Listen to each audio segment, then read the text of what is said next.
Very beautiful good morning to class 9 biology students. Now we are starting our next topic, that is symptoms of diseases. Diseases के क्या क्या symptoms होते हैं, कैसे वो generate होते हैं हमारी body में, we are going to study. In this, the first point is point of entrance and infected place inside our body. It means in human body. Entry कहाँ से हो रही है और कौन सा पार्ट हमारा इन्फेक्टेड होता है, we are going to discuss. As we all know that we are multicellular organisms, we have different type of cells, different type of tissues, different type of organs and different type of systems. That's why different parts are there. From them these microbes can enter into our body and can affect different parts.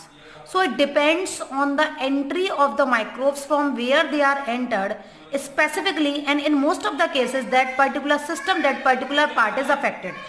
Suppose if it is entered through air, then it will affect our nose, our trachea, our lungs. It means basically it affect our respiratory system. Okay, then it is possible that person will suffer from TB, tuberculosis. Okay, if it is entered through the water, through the food, then it affect our alimentary canal and it will cause the disease typhoid. It may be possible it transfer in our liver and causes the infection in liver, then person will suffer from malaria. This takes place when any vector cut into our body. जब हमारा कोई vector, कोई mosquito हमारी body में cut करता है, directly that spores of that microbe enter into our liver, can affect our body, cause the disease malaria. But this takes place in many cases, but not all the cases. There is an example of disease AIDS in which the microbe is transmitted by the sexual contact, but it do not affect our sexual organs, do not affect our reproductive system. It affect our immune system, by which our power to fight against the disease become reduced. It means doesn't matter, it means it is not happened all the time that the place of entry is the affected portion. It may be possible it is entered through a different place and affect a different portion. Now the next point is symptoms. अब symptoms होते क्या हैं? Group of specific features or signs which are the indicator of a particular disease. These are known as symptoms. Every disease cause some changes, some structural changes, some functional changes in our body parts, which is the indicator that something is going wrong in our body. When we go to the doctor, when we go to the physician, with the help of different instruments and with the help of different tests, pathological tests, it gained a result that which type of disease occur in our body.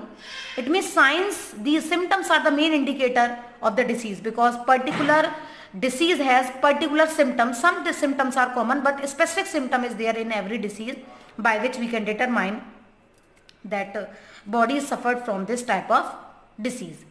Now there are some microbes, it means most of the microbes which enter into our body, they causes harm to our body. That's why these are known as pathogen. When any type of pathogen enter into our body, our system start to act. हमारा जो system है, immune system, वो कुछ sales का recruitment करता है, कुछ sales को ड्यूटी देता है. वो सेल्स है हमारी WBCs, वो भी स्पेशल टाइप के WBCs, lymphocyte, which fight against these microbes, जो इन माइक्रोब से फाइट करती है. दिस रिस्पॉन्स इज स्लो, ये रिस्पॉन्स स्लो होता है, बट ये क्या है, हमारी एक्टिव इम्यूनिटी है. It means our cells are actively participated in the killing of these microbes. When this action occurs, some symptom arises in our body. कुछ symptoms arise होते हैं हमारी body में.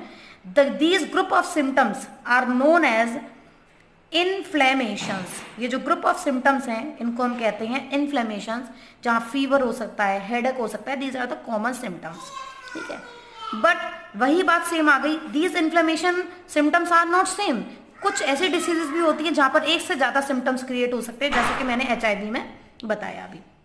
Now we will discuss the next topic, that is principle of treatment. हम कैसे किसी बीमारी का ट्रीटमेंट करेंगे।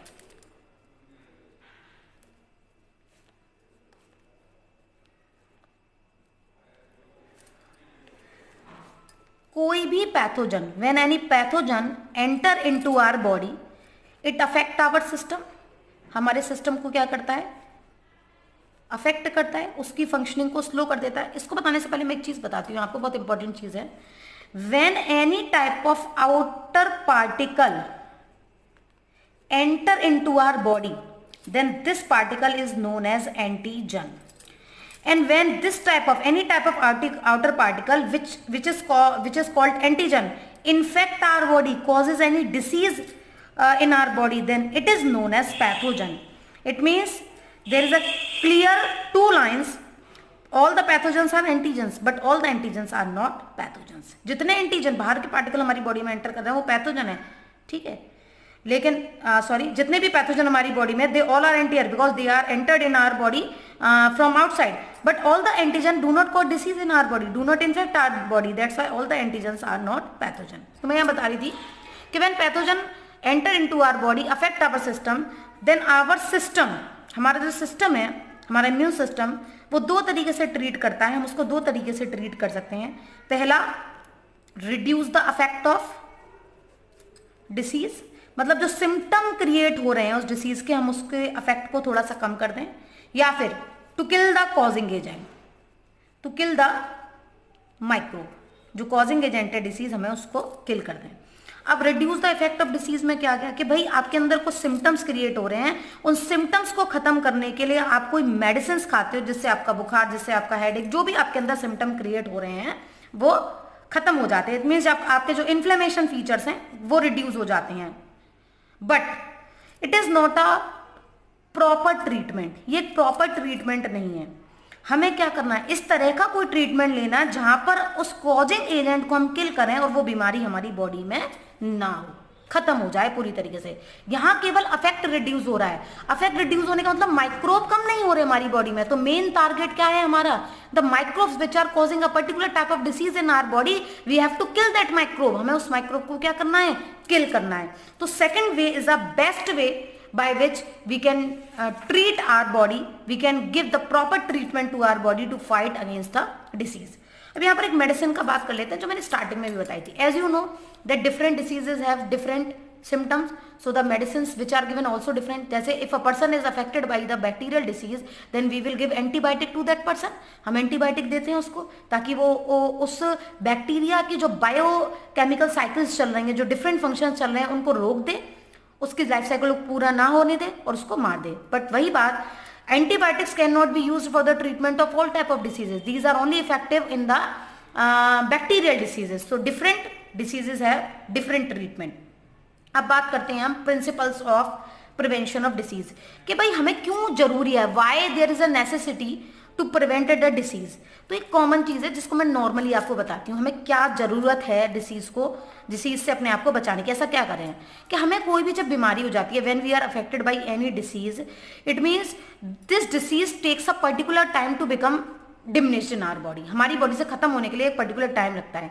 तो that time when we have to we are suffering from a particular type of disease, then we have to take a proper rest along with the proper treatment to destroy that microbe, to destroy that disease from our body. Second thing, whenever we are affected by any disease, then our body functions become affected, become damaged, which may never recover completely if we are not taking a proper treatment. अगर हम proper treatment नहीं लेंगे तो वो disease हमें long time तक के लिए affected कर सकती है।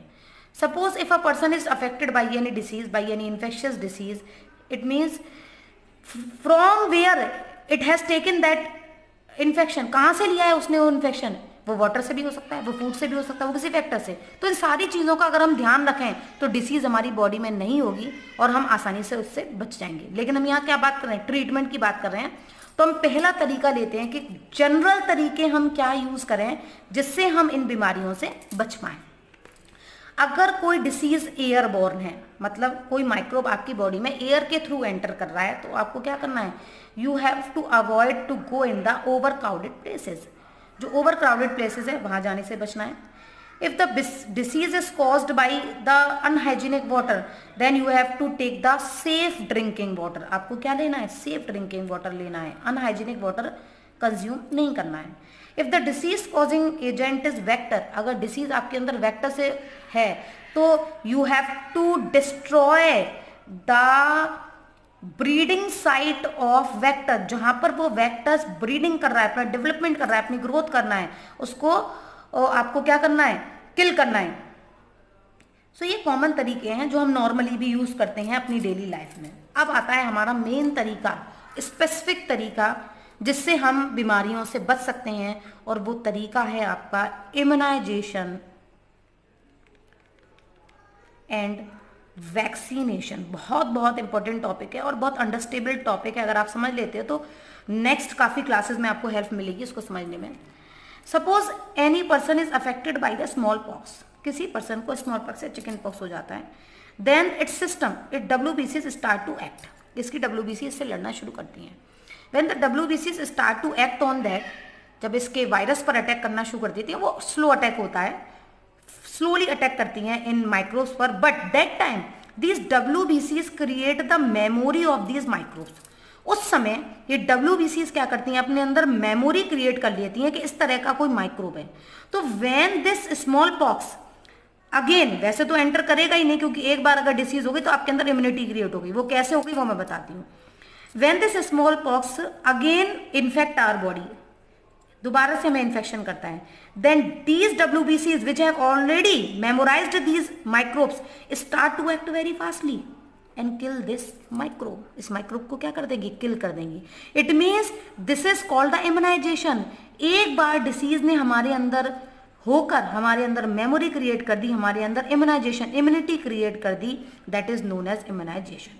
ये हमारी खुद की एक्टिव प्रोसेस है, हमारी बॉडी जो खुद करती है।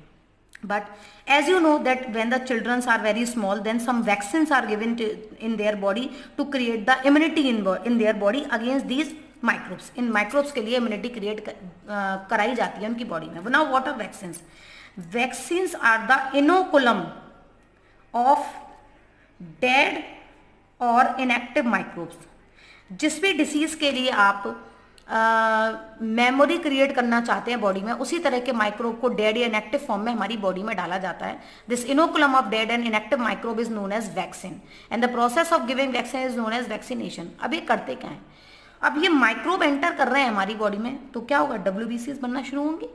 ठीक है, these WBCs start to attack on that microbe. ये जो WBCs है हमारी बॉडी की, वो इन माइक्रोब पर अटैक करना शुरू करेंगे जो एक्चुअली इनएक्टिव है, डेड है। अटैक करने का कोई मतलब नहीं बनना, लेकिन मतलब बहुत बड़ा है। क्या मतलब है, when they attack on these microbe, actually they are creating memory in their cells that this type of microbe is also present in the environment. we are making fool to our WBCs by giving vaccine. Vaccine देकर हम अपनी WBC को पागल बना रहे हैं, लेकिन साथ साथ में अपनी WBC में मेमोरी क्रिएट कर रहे हैं कि इस तरह का कोई माइक्रोब है। अब क्या अंदर क्रिएट होगी, हमारे इम्यूनिटी क्रिएट हो गई, और एक्चुअली जब हमें वो बीमारी होगी तो क्या होगा, हमारी WBC अब स्लो रिस्पॉन्स नहीं देंगी। Now our WBCs start to give the fast response, that's why we create a special type of immunity in our body to fight against these microbes. तो ये हमारी बॉडी खुद से कर रही है, लेकिन जब वैक्सीन दिया जाता है तो आर्टिफिशियली इम्यूनिटी क्रिएट करी जा रही है आपकी बॉडी में, आपको बता के, आपके सिस्टम को बता के किस तरह का माइक्रोब है और आपको इस तरीके से उससे फाइट करना है। So okay, now we have discussed till the vaccination process. Next time I am going to discuss with you different type of diseases which are caused by different type of causing agents. Till then, goodbye, have a beautiful day.